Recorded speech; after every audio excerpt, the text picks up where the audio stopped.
Shalom, saudara yang dikasihi Tuhan Yesus Kristus.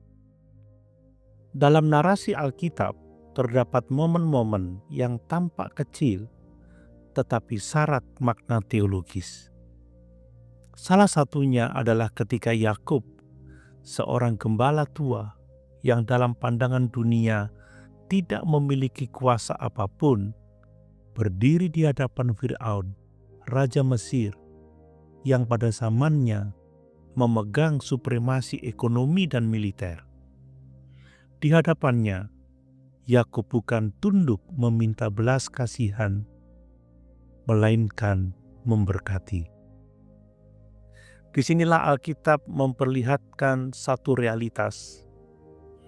Ada martabat rohani yang lebih tinggi daripada kemuliaan dunia.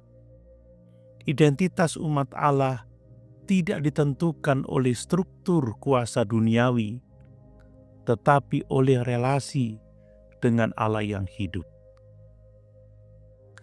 Yusuf membawa saudara-saudaranya menghadap Fir'aun dan memperkenalkan dengan jujur identitas mereka. Gembala. Itu bukan pekerjaan terhormat di Mesir, tetapi itu adalah identitas yang benar.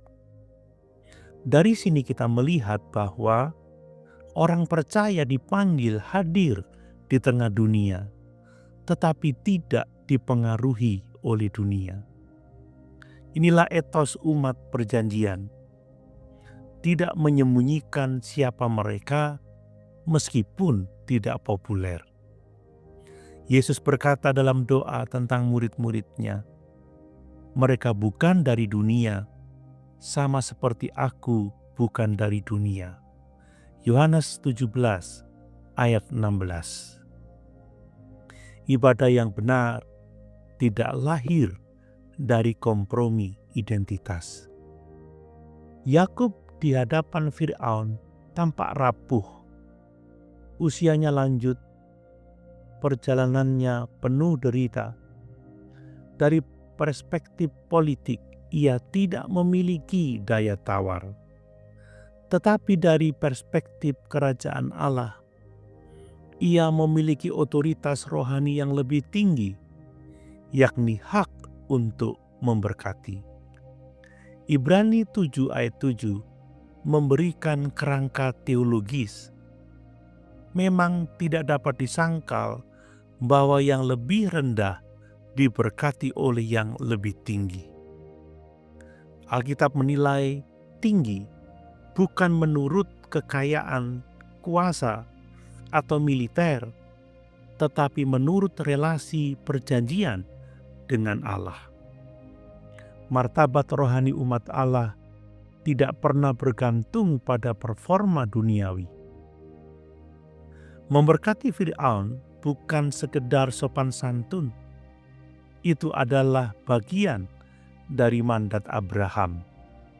Olehmu, semua kaum di muka bumi akan mendapat berkat. Kejadian 12 ayat 3. Dengan demikian, adegan kecil ini menggenapi panggilan besar. Umat perjanjian dipanggil menjadi saluran berkat bagi bangsa-bangsa. Dengan kata lain, Israel tidak di Mesir untuk dipengaruhi Mesir, tetapi untuk menghadirkan kesaksian Allah di Mesir. Sementara Yakub memberkati secara rohani, Yusuf melayani secara praktis, mengatur tempat tinggal, menyediakan ruang aman di Goshen. Di sini terjadi harmoni antara teologi dan ekonomi, antara berkat rohani dan hikmat praktis. Allah memelihara dunia melalui umat pilihan yang takut akan Tuhan, rendah hati, dan kompeten. Di dalam sejarah gereja, kedua dimensi ini selalu saling melengkapi. Adegan Yakub Fir'aun menunjuk kepada Kristus dalam 3 lapisan. Yakub memberkati Kristus adalah berkat. Yakub adalah bapa umat, Kristus kepala gereja. Yakub tidak meminta tetapi memberi. Kristus datang untuk memberi hidup. Akhirnya Kristus menggenapi berkat Abraham. Olehmu segala bangsa akan diberkati. Galatia 3 ayat 8. Dengan demikian, Yesus adalah titik pusat di mana berkat Allah bagi bangsa-bangsa menjadi realitas. Dari Kejadian 47 ayat 1-12, kita belajar bahwa identitas rohani lebih tinggi dari kuasa dunia. Umat Allah hadir tanpa kehilangan jati diri. Berkat adalah bagian dari panggilan, bukan fasilitas. Pelayanan rohani perlu ditopang hikmat praktis. Kristus adalah puncak berkat bagi dunia.